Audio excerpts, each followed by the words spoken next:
What's up, guys? Welcome back to Newswave. Yesterday, bit of a surprise here with the Switch 2 as multiple retailers actually put the thing on sale, and it seemed to confuse people, but really it makes things interesting, I'd say, over the next month or so to see how some of these online shops are going to be handling these Switch 2 listings, but we'll go over all of that here today. Also, we are going to be talking about Sony with their end-of-year sale that is now live. Of course, a bunch of games that are on discount that we'll take a look at. And do you remember that statue that we talked about briefly yesterday? Seemed to be teasing something for the Game Awards, and we thought we worked that out as a Diablo announcement. Not the case, though. In fact, now it's really up in the air and a lot of mystery as to what Jeff Keighley could be hinting at here, but go over all of that and more. Guys, if you enjoy these videos, make sure you hit that like button. Helps out a ton. And if you're new here to the Spawn Wave channel, make sure you subscribe down below. And of course, members for the channel do get Newswave early. If you would like to learn more about that, click the join button or link in the description down below. And we're going to start today with the Game Awards, as they do have their popular vote that's now set up. This we can see over on their website. And this is Player's Voice. So they're asking, what is your favorite game of the year? Player's Voice is a 100% fan-voted award across 3 rounds. Now, I will have the Game of the Year Madness panel started, or the bracket starting up here soon, where people will vote. We'll do head-to-head matchups and stuff. It'll be a lot of fun. Typically, I wait for like couple of weeks into December to make sure we have a pretty good snapshot of all the games. Here, though, same idea. They're just going to put a bunch of games up, 3 different rounds, and everyone shows up on the website and votes. You get multiple choices here, and they're basically just going to go through and see which games had the most votes, which had the least votes, and I think they're just going to keep splitting the field in half until they get it to a certain amount for that final round where they have the final vote. So just kind of a fun thing, since we do know that while there is fan voting for the overall game of the year, it's not weighted as heavily there. A lot of it has to do with like the jury and other aspects. So this is at least a way for fans to go, no, this is the game that we all really wanted to pick. And most likely it'll still end up being Claire Obscure Expedition 33. So something tells me this year is going to, I think, mostly align across the board. Also, we did have Marvel Cosmic Invasion come out yesterday along with review scores, and we can see this over on Metacritic, currently sitting at an 80. Well, that's on PC. That had the most reviews. The next system right behind it with 21 reviews was the PlayStation 5. That was an 81. Xbox only had 4 reviews and an 88. So basically, it's overall average between 80 to 81, somewhere in there. But for the most part, I checked it out a little bit here, right? Because it went on to Game Pass as well. And I still have Game Pass until like mid next year with how many I'd preloaded there in terms of months. And it's that blast from the past, that old arcade style beat 'em up that you would expect from like .emu here and Tribute. So, so far so good, at least from what I'm seeing. And it's kind of what you'd expect anyway. So it didn't seem like there were many surprises, but the artwork looked great. The pixel art and stuff. I'd say a lot of the animations and even some of the characters and heroes that they threw in there. There's definitely some, we'll say, deep cuts for people who are really into the comics and stuff. So really cool stuff. Of course, I'm sure many of you have been waiting for this game anyway. If you're into the beat 'em up games, you don't need me to tell you that it's probably worth picking up, but definitely worth checking out. And hey, if you have, say, Game Pass, it's there ready to download. It's like 900 some odd megabytes. And the thing I noticed when I went into multiplayer, it had crossplay even. So if you have the Xbox and I guess your friend has a PlayStation, but you both have it, you can play together all the way through the game. So really cool stuff to have a lot of that multiplayer action available at launch, because some of these games, these beat 'em up style arcade games, don't have those features at all or at launch, and you have to wait a while for like a roadmap or something to fill out. Not the case here, ready day one. So really cool stuff. Good to see the reviews came in mostly positive. Oh, and a few days ago, we did have a PC rating for Death Stranding 2. This we can see over on Gematsu. They are citing the ESRB, or the Entertainment Software Rating Board. They have rated an unannounced PC version of Death Stranding 2 on the beach. This shouldn't be shocking. I think the thing that surprised people is it felt pretty quick.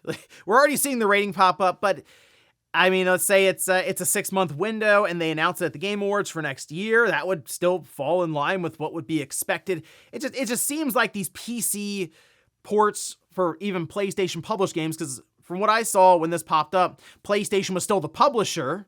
So it's Sony, again, looking for more money wherever they can get it, and they're becoming more and more accustomed to just releasing games on PC. So not a shocker, and I figure maybe we'll see it at the Game Awards get announced, setting it up for 2026. And guys, with some of the quick news out of the way, let's get into the bigger stuff. Let's start right away with a sale that happened like on the tail end of the Black Friday, Cyber Monday week that was happening. And that's the thing now, it's all advertised as like one long week of sales. And in some cases, it starts like in November. It's early Black Friday, Cyber Monday deals. Just make the whole month of November one big sale at this point.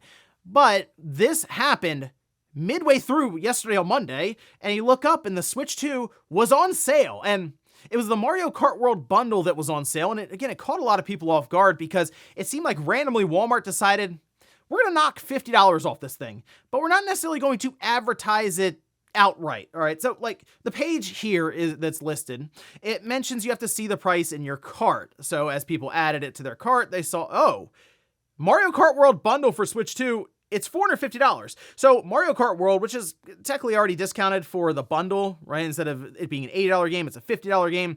Now the $80 game is just zero, and you buy a $450 Switch 2 and you get Mario Kart World. So that's actually a pretty good deal overall, I'd say there. So here's the thing. We weren't really expecting the Switch 2 to go on sale much because the idea being, well, the Switch 2 itself just being in stock is like a win for a lot of people, 6 months or so removed from its release date. Here's the thing though. The Switch 2 does drive traffic to retail stores. I mean, there were statistics going around that it was one of the most searched items during that Black Friday week. So if you have an item like this that is sought after still, well, if you're Walmart and their strategy being, let's get people to our store or our website any means possible, yeah, let's knock $50 off it, make it so they have to put it in their cart, which some people, it's like, well, I'm already here and the thing's already in the cart, so let's go ahead with checkout. Well, Amazon decided they would then price match the thing, and it seemed like they even sold out of it.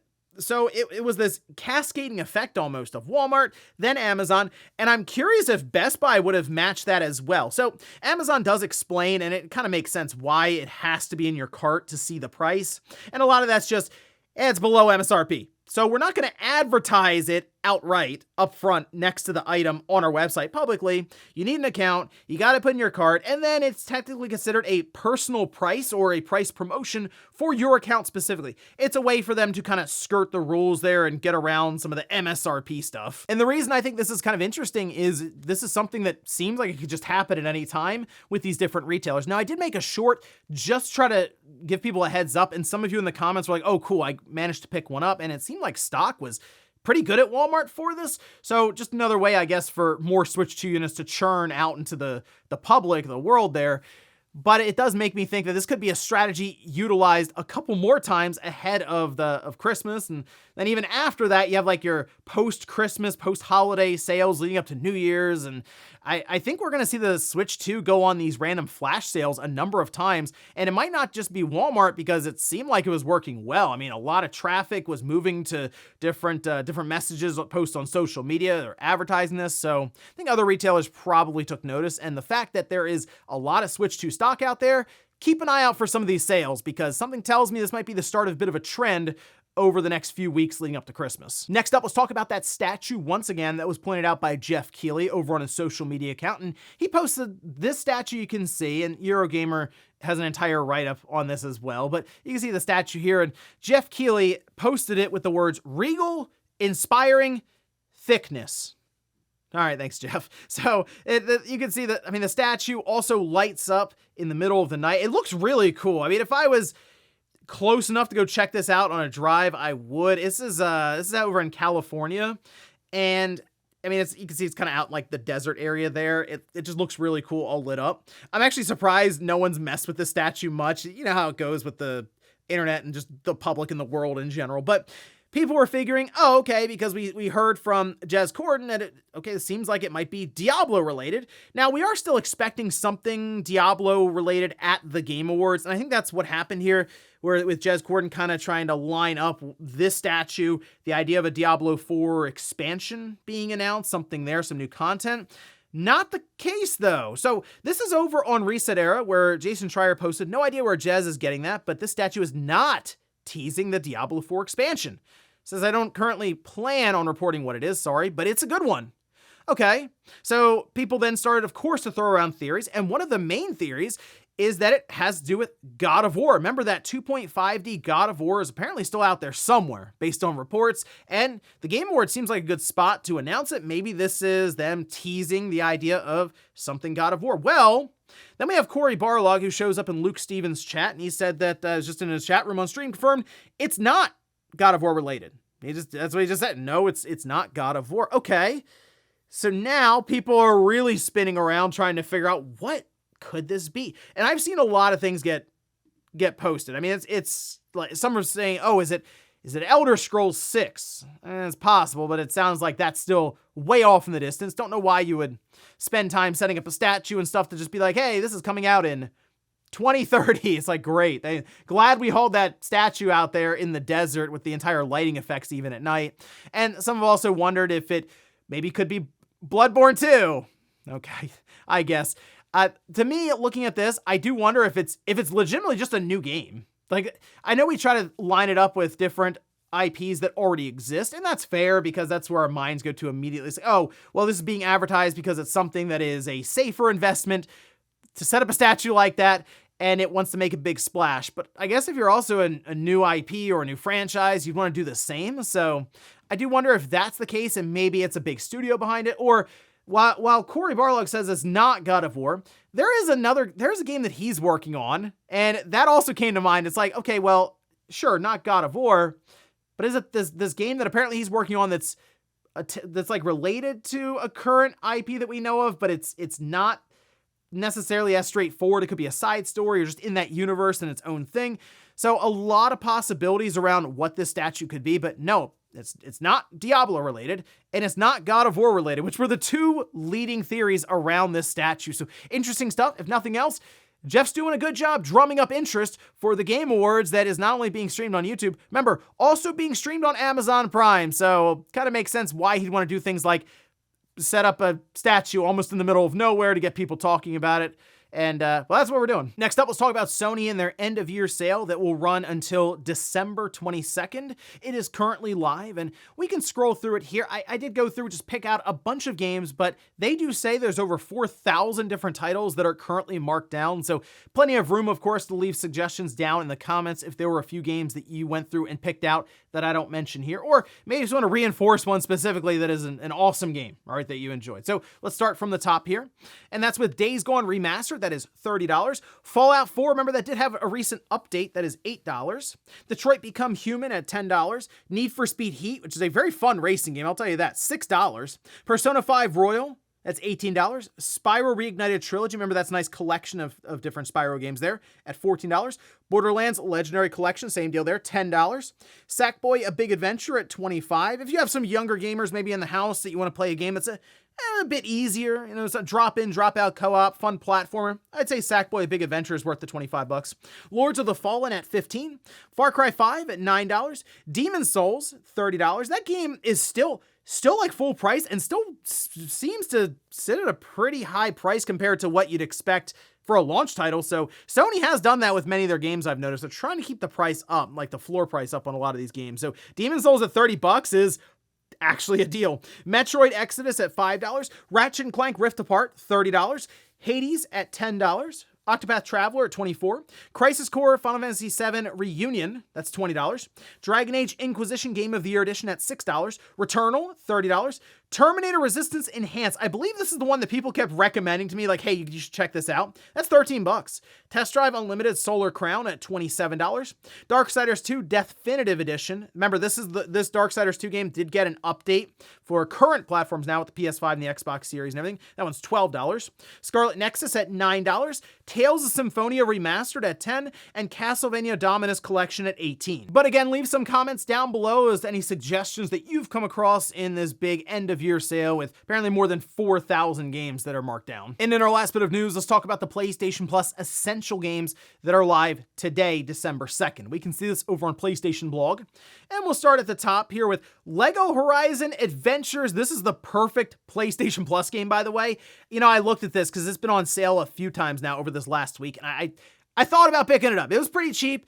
I was still holding out. I was like, maybe. And here it is, you know, on PlayStation Plus. So good to see it. It did get announced last week, but there were so many pre-Black Friday, early Black Friday deals where it was half off that was close. So it held out. Here it is now on PlayStation Plus today. Seems like a good game, again, co-op wise, to play through with maybe a younger gamer. It's what a lot of LEGO games are. It does come down to the source material if you're interested in it. I do like the Horizon universe, so I think it's something that I'll be checking out there on PlayStation Plus. Killing Floor 3.